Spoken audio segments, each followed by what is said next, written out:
अस्सलाम वालेकुम व्यूअर्स, मैं हूं शाकिर सोलंकी। व्यूअर्स, कल सेनेट के चेयरमैन और डिप्टी चेयरमैन के लिए इंतखाब होने जा रहा है और जो नौ मुंतखब सेनेटर्स हैं, 48 सेनेटर्स, वो हल्फ भी लेंगे। आज मौलाना अब्दुल गफूर हैदरी जो डिप्टी चेयरमैन सेनेट के उम्मीदवार हैं और यूसुफ रज़ा गीलानी जो चेयरमैन सेनेट के लिए उम्मीदवार हैं, पीडीएम के दोनों उम्मीदवार, आज पार्लियामेंट हाउस आए और उन्होंने सेनेट के जो सेक्रेटरी सेनेट हैं उनसे कागजात नामजदगी जो हैं, नॉमिनेशन पेपर्स जो हैं अपने हासिल किए।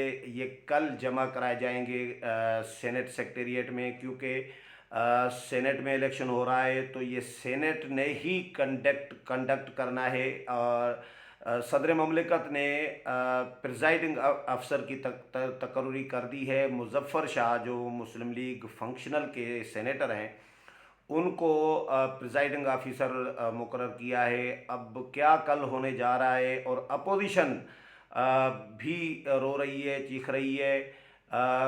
इम्कानात किसके हैं, कौन जीतेगा, गीलानी की क्या पोजीशन है, मौलाना अब्दुल गफूर हैदरी की क्या पोजीशन है, और जो हकूमती उम्मीदवार हैं सादिक संजरानी, और उसके बाद आज ही हुकूमत ने फिर मिर्ज़ा मोहम्मद आफरीदी जो हैं वो नून लीग से ताल्लुक़ रखते हैं, नून लीग की पार्लिमानी पार्टी में भी शामिल है, उनको डिक्लेयर किया है हुकूमत ने डिप्टी चेयरमैन सेनेट के लिए। तो राना सनाउल्लाह कहते हैं कि भाई वो अभी भी हमारी पार्लिमानी पार्टी के रुकन हैं, हिस्सा हैं, और हमारी पार्टी के फैसले के ख़िलाफ़ कैसे जा सकते हैं। बड़ी हैरानगी का इज़हार किया गया है। हुकूमत के पास अपनी पार्टी में क्या उम्मीदवार कोई अहल नहीं थे कि सादिक संजरानी भी पीटीआई का नहीं, वो भी बीएपी के हैं, और मिर्ज़ा मोहम्मद आफरीदी भी पीटीआई के नहीं।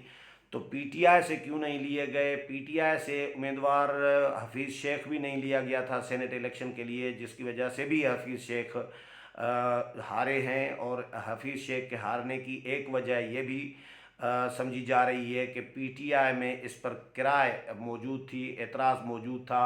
इस पूरी सूरत हाल पर बात करूंगा, लेकिन डिटेल में जाऊं तो उससे पहले उन दोस्तों से दरख्वास्त करूंगा जिन दोस्तों ने मेरा चैनल अभी तक सब्सक्राइब नहीं किया या चैनल पहली दफ़ा देख रहे हैं, वो चैनल को ज़रूर सब्सक्राइब करें ताकि आने वाली जो अपडेट्स हैं पॉलिटिकल वो भी आपके साथ शेयर होती रहें। और अगर प्रोग्राम अच्छा लगे तो इसको शेयर भी करें, लाइक भी करें और कमेंट्स भी करें। तो व्यूअर्स, कल सेनेट का चेयरमैन का और डिप्टी चेयरमैन का इंतखाब होने जा रहा है। जो मुजफ्फर शाह हैं फंक्शनल लीग के, उनको सदर ममलिकत ने प्रिजाइडिंग अफसर मुकर्रर किया है। कल सुबह 10 बजे इजलास रखा गया है कौमी सेनेट का, और सेनेट के ऐवान के अंदर, हाल के अंदर जिस तरह इजलास होता है इजलास ही होगा। पहले सबसे पहले जो नौ मुंतखब 48 अरकान सेनेट हैं, सेनेटर्स हैं, वो हल्फ लेंगे। मुजफ्फर शाह प्रिजाइडिंग अफसर उनसे हल्फ लेंगे। लेकिन उससे पहले ये बताऊं कि आज रात 12 बजे चेयरमैन सेनेट का और डिप्टी चेयरमैन सेनेट का ओहदा ख़त्म हो जाएगा, मुद्दत ख़त्म हो जाएगी, वो फारिग हो जाएंगे। सादिक संजरानी भी और असलम और जो सलीम मांडवी वाला है पीपल्स पार्टी के जो डिप्टी चेयरमैन सेनेट हैं, आज रात 12 बजे तक, क्योंकि 3 साल के लिए वो मुंतखब होते हैं, तो 3 साल रात 12 बजे उनके पूरे हो जाएंगे। और इसी तरह जो आधे सेनेटर्स हैं जिनकी जगह पे नौ मुंतखब अभी 48 सेनेटर आए हैं, जो पुराने हैं वो भी रात 12 बजे तक फारिग हो जाएंगे, 12 बजे पूरे। तो उसके बाद कल जो है नया सिलसिला शुरू होगा। नौ मुंतखब अरकान से जो है मुजफ्फर शाह प्रिजाइडिंग अफसर जो हैं वो हल्फ लेंगे। उसके बाद वक्फा होगा। हल्फ के बाद फिर रोस्ट्रम पर आकर एक एक मेंबर ने दस्तखत करना होता है नाम लिखकर अपना। तो ये प्रोसेस घंटे डेढ़ का प्रोसेस होगा। तो इसके बाद फिर वक्फा दिया जाएगा। फिर ज़ाहिर है नमाज जुम्मा भी है, लेकिन वक्फ़ा नमाज अगर जुम्मा 90 होता फिर भी वक्फ़ा ये होना है। क्यों कि इस वक्फ़े में ये तकरीबन 2 घंटे का राउंड अबाउट वक्फ़ा दिया जाता है। इस 2 घंटे के वक्फ़े के दौरान नॉमिनेशन पेपर्स फिल होते हैं, विड्रावल होती है, स्क्रूटनी होती है, जो भी प्रोसेस होता है जिस तरह इलेक्शन का होता है, वो इन 2 घंटों के अंदर अंदर एतराज़ात भी जमा होते हैं, एतराज़ात मुस्तरद भी होते हैं, और قبول بھی ہوتے ہیں. یہ سارا سلسلہ یہ اس طرح اسی پروسیس میں 2 گھنٹے کے اندر ہونا ہے. اس کے بعد نماز جمعہ کے بعد متوقع یہ ہے جو ہم نے پہلے بھی میں نے کئی سالوں سے کوئی 15-20 سالوں سے میں کور کر رہا ہوں سینیٹ کو بھی, قومی اسمبلی کو, پارلیمنٹ ہاؤس کو. تو اب نماز جمعہ کے بعد یہ پھر چیئرمین سینیٹ کا الیکشن ہوگا. پہلے چیئرمین کا ہوگا, ڈپٹی چیئرمین کا نہیں ہوگا. پریزائڈنگ افسر مظفر شاہی ہوں گے, ان کی صدارت میں دوبارہ جب اجلاس ہوگا تو چیئرمین سینٹ کے لیے انتخاب ہوگا, ووٹنگ ہوگی, اور جو چیئرمین سینٹ کے لیے منتخب ہو جائیں گے ان سے پھر پریزائڈنگ افسر مظفر شاہی ان سے حلف لیں گے, اور حلف لینے کے بعد پریزائڈنگ افسر جو سیٹ ہے, جو صدارتی سیٹ ہے, صدارت ہے, چیئرمین شپ کی جو کرسی ہے چیئرمین کی, وہ حوالے کریں گے نو منتخب چیئرمین کے. اور اس کے بعد پھر نو منتخب چیئرمین جو ہیں وہ حلف لیں گے, وہ پھر انتخاب کرائیں گے ڈپٹی چیئرمین سینٹ کا. پھر ڈپٹی چیئرمین سینٹ جو بھی منتخب ہوگا اس سے پھر چیئرمین سینٹ جو ہے نو منتخب چیئرمین سینٹ وہ حلف لیں گے. یہ پروسیس ہے کل جو ہونا ہے. تو آج اسی سلسلے میں مولانا عبدالغفور حیدری ڈپٹی چیئرمین کے امیدوار جو ہیں پی ڈی ایم کے, اور یوسف رضا گیلانی, دونوں پی ڈی ایم کے امیدوار آئے تھے پارلیمنٹ ہاؤس, اور انہوں نے کاغذات نامزدگی وصول کیے, میڈیا ٹاک بھی کی, آف دا ریکارڈ بھی, آن دا ریکارڈ بھی. لیکن جو اس کا خلاصہ ہے ان کی ٹاک کا یا آف دا ریکارڈ گفتگو کا, یا اور بھی سینیٹرز تھے اپوزیشن کے, پی ڈی ایم کے, مختلف لوگوں سے بات ہوتی رہی ہماری. تو اس میں سے جو اخذ ہوا ہے کہ بھئی ٹینشن تو ہے, ابھی یہ نہیں کہا جا سکتا کہ کون جیتے گا. بظاہر تو اپوزیشن کے پاس اکثریت ہے, اپوزیشن کے پاس 53 ارکان ہیں. اسحاق ڈار صاحب کو اگر نکال دیں, کیونکہ وہ ملک سے باہر ہیں, انہوں نے حلف بھی نہیں لیا تھا 2018 میں, تو اسحاق ڈار کے علاوہ ان کو مائنس کرنے کے بعد بھی 52 ارکان اپوزیشن کے پاس ہیں. ٹوٹل 100 ارکان ہوتے ہیں سینٹ کے, 100 میں سے 52 اپوزیشن کے پاس ہیں, اور حکومت کے پاس جو ہیں 47 ارکان ہیں. یعنی ان میں آزاد ممبران بھی شامل ہیں, جو سابقہ فاٹا سے جو 4 منتخب ارکان ہیں ان سمیت 47 کی اسٹرینتھ بنتی ہے. حکومت میں اتنی اخلاقی جرت نظر نہیں آ رہی. ویسے تو اخلاقیات کا لیکچر دے رہے ہوتے ہیں وزیر اعظم عمران خان, اور کرپشن کا خاتمہ, احتساب, شفافیت, ملک کو ترقی پر گامزن کرنا ہے, آگے لے کے جانا ہے. ہر شعبے میں انہوں نے تباہی کی ہے. تضادات, یو ٹرن, اور جو دوہرے معیار, یہ تو ظاہر ہے ہم دیکھ رہے ہیں 2.5-3 سالوں سے پی ٹی آئی کی حکومت میں رہے ہیں. لیکن وزیر اعظم عمران خان صاحب اور ان کی حکومت ایک طرف کرپشن کا خاتمہ کرنا چاہ رہے ہیں کہ بھائی اوپن بیلٹنگ ہونی چاہیے, یہ ہونا چاہیے, کرپشن کا خاتمہ اس طرح ہو سکتا ہے. تو یہ جب اکثریت اپوزیشن کے پاس واضح اکثریت موجود ہے, 100 میں سے 52 ارکان اپوزیشن کے ہیں, تو اپوزیشن پھر ووٹ الیکشن کیوں کرا رہے ہیں؟ یہ آئیڈیا سینٹ الیکشن سے پہلے شیخ رشید اور کچھ وزراء نے آئیڈیا پیش کیا تھا کہ بھائی سینٹ کے الیکشن ہونے ہی نہیں چاہیے. جو جن پارٹیوں کے پاس جتنی اسٹرینتھ ہے صوبائی اسمبلیوں میں, وہ اتنے سینیٹر آپس میں طے کر کے لے لیں, اور سینٹ کے الیکشن ہی نہ ہوں. یہ آئیڈیا بھی دیا گیا تھا. تو اب آئیڈیا یہ نہیں دیا جا رہا کیونکہ اب اپوزیشن کے پاس اکثریت ہے. اب اگر اپوزیشن ہارتی ہے, یوسف رضا گیلانی اور مولانا عبدالغفور حیدری اگر خدا نخواستہ ہار جاتے ہیں, تو سیدھی بات ہے کہ بھائی داندلی اس میں پیسے کا ظاہر پیسہ بھی لگایا جا سکتا ہے. شبلی فراز کہہ چکے ہیں بھائی ہم پیسے والی کہانی بھی چلائیں گے, جو بھی ہوگا ہم کریں گے.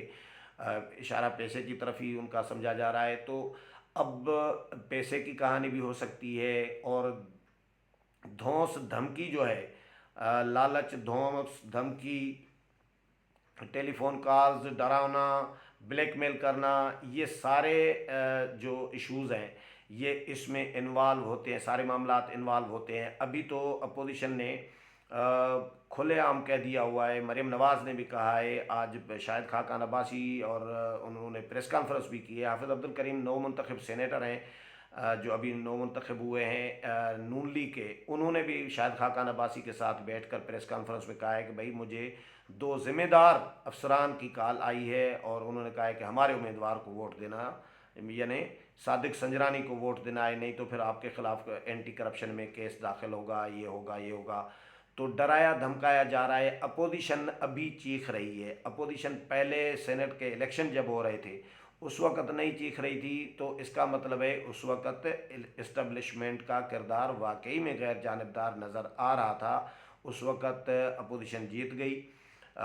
लेकिन अब अपोजिशन रो रही है, चीख रही है, तो इसका मतलब है कि कहानी गड़बड़ है। इस्टबलिशमेंट वाकई में मुदाखलत कर रही है, तभी अपोजिशन चीख रही है। क्योंकि अगर मुदाखलत न होती इस वक्त अपोजिशन की, तो फिर सेनेट इंतखाबात जो हुए जिसमें गिलानी जीते, तो उसमें अपोजिशन क्यों नहीं चीखी थी? उसमें मुदाखलत नहीं थी तो नहीं चीखी अपोजिशन ने, शिकायत नहीं की अपोजिशन ने। सब ने कहा कि अब इस वक्त नज़र आ रहा है कि इस्टबलिशमेंट न्यूट्रल हो गई है। यूसुफ रज़ा गिलानी ने भी कहा था, मौलाना ने भी इसकी तस्दीक की थी, तमाम लोगों ने। अब तो सारे के सारे कह रहे हैं कि शिकायत कर रहे हैं कि भाई इस्टबलिशमेंट फिर इन्वॉल्व हो गई है।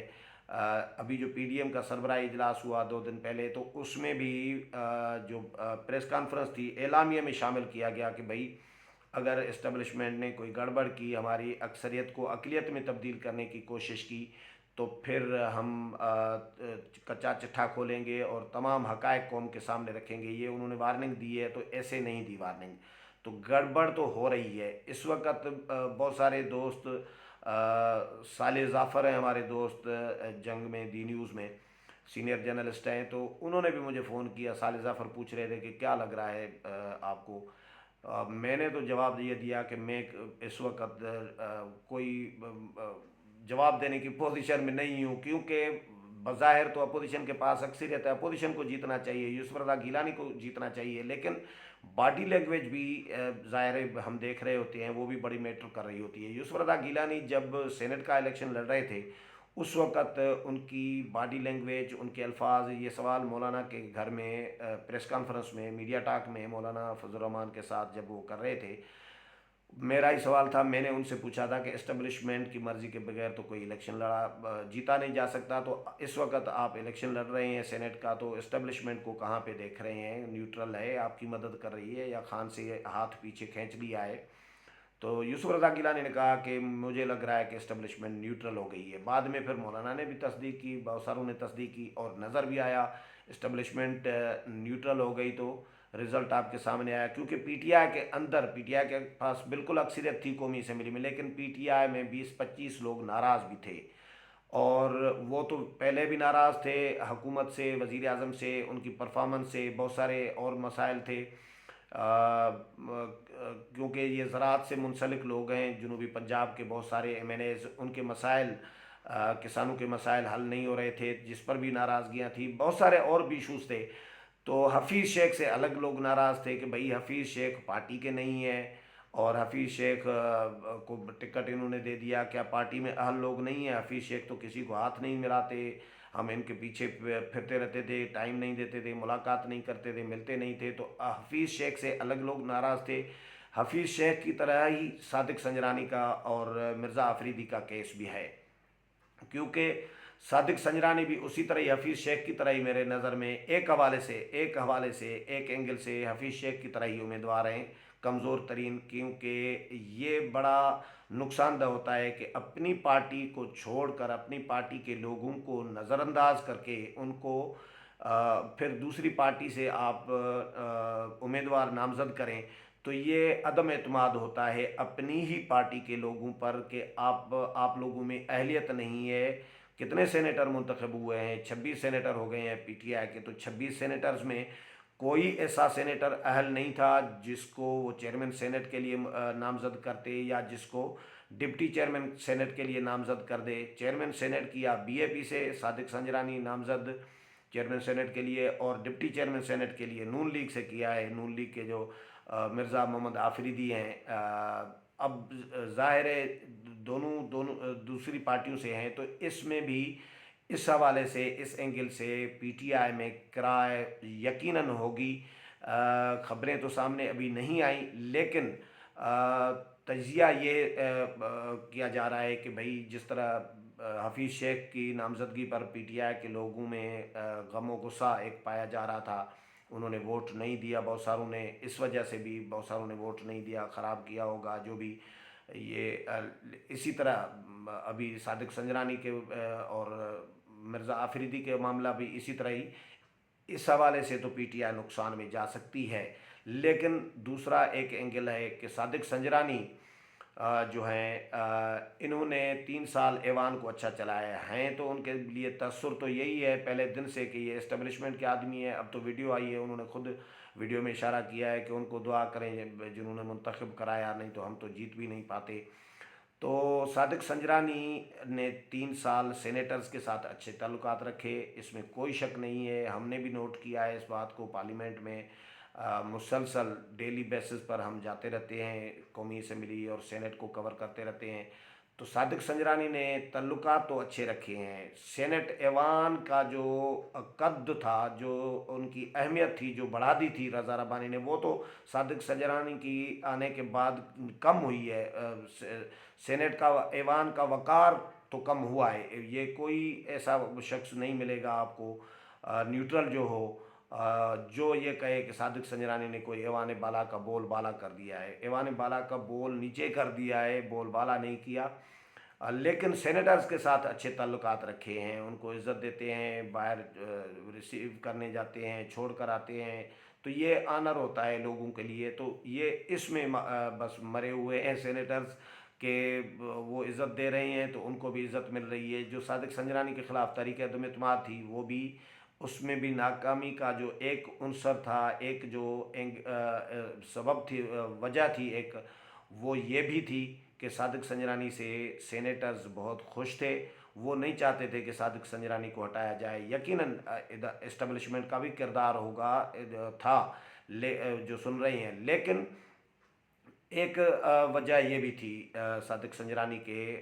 خلاف تحریک عدم اعتماد کی ناکامی کی کہ وہ سینیٹرز ناخوش تھے، وہ صادق سنجرانی کو ووٹ ان کو ہٹانا نہیں چاہ رہے تھے، اور اس پر بھی ناخوش تھے کہ بھئی قومی اسمبلی کے ممبران فیصلہ کریں گے، ہماری قیادت فیصلہ کرے گی کہ سینٹ میں ہمیں کس کو ہٹانا ہے، کس کو لانا ہے، تو کیا ہم ربڑ اسٹیمپ پارلیمنٹ میں بیٹھے ہیں، ہم انگوٹھا چھاپ ہیں، ہمارے پاس اختیار نہیں ہے، ہمیں اپنا فیصلہ کرنے کا اختیار سینیٹرز کو نہیں ہے، تو بھائی ہم کیوں، اس پر بھی غصہ پایا جا رہا تھا، یہ بھی وجہ تھی، بہت ساری وجوہات تھیں، لیکن یہ ایڈوانٹیج ان کو جاتا ہے۔ لیکن لیکن جو یوسف رضا گیلانی ہیں وہ بھی یقیناً ایک ان کا ایک کیلیبر ہے، ایک قداور شخصیت ہیں، جس طرح قومی اسمبلی میں حفیظ شیخ کو ریجیکٹ کر دیا مختلف وجوہات کی بنا پر قومی اسمبلی کے ممبران نے، اسی طرح یہاں پہ بھی کچھ بھی ہو سکتا ہے۔ ابھی مولانا عبدالغفور حیدری کا تو ظاہر ہے الگ سین ہے، مرزا آفریدی اور مولانا عبدالغفور حیدری کا کوئی میچ تو کیا ہی نہیں جا سکتا۔ مولانا عبدالغفور حیدری پہلے بھی ڈپٹی چیئرمین سینٹ رہے ہیں 3 سال، اور ایک مسلسل پارلیمنٹ میں آتے رہے ہیں، اتنا تجربہ نہیں ہے مرزا محمد آفریدی کا، اور نہ تعلقات ہیں ان کے، نہ کیلیبر ہے مرزا محمد آفریدی کا عبدالغفور حیدری کے برابر کا۔ تو عبدالغفور حیدری صاحب جو ہیں مولانا، ان کا اور ان کا کمپیریزن نہیں کیا جا سکتا۔ تو امکانات کس کے ہیں جیتنے کے؟ مولانا عبدالغفور حیدری جیتیں گے یا ان کے مقابلے میں مرزا آفریدی جیتیں گے، یوسف رضا گیلانی جیتیں گے یا ان کے مقابلے میں صادق سنجرانی جیتیں گے؟ یہ تو رزلٹ آنے کے بعد ہی کچھ کہا جا سکتا ہے، کیونکہ اس وقت ابھی تک کوئی رائے بھی بنانے کی یا دینے کی پوزیشن اس لیے نہیں ہے کیونکہ اسٹیبلشمنٹ پر ڈیپینڈ کرتا ہے، اپوزیشن چیخ رہی ہے، ہو سکتا ہے یہ اپوزیشن کی جو پریس کانفرنس ہے یہ ریسکیو کر لے اپوزیشن کو، اور اسٹیبلشمنٹ ہو سکتا ہے صبح تک پیچھے چلی جائے اور انوالومنٹ نہ کرے، لیکن فونیں تو لوگوں کو چلی گئی ہیں، ان کا اثر تو ظاہر ہے کچھ نہ کچھ پڑے گا ہی۔ لیکن جو بھی اب بہرحال رزلٹ آئے گا وہ ہمارے سامنے آئے گا، اس حوالے سے مزید کوئی اپڈیٹ آئے گی تو وہ بھی آپ کے ساتھ شیئر کروں گا۔ امید ہے پروگرام پسند آیا ہوگا، اگلے پروگرام میں پھر ملاقات ہوگی، تب تک اجازت چاہتا ہوں، اللہ حافظ۔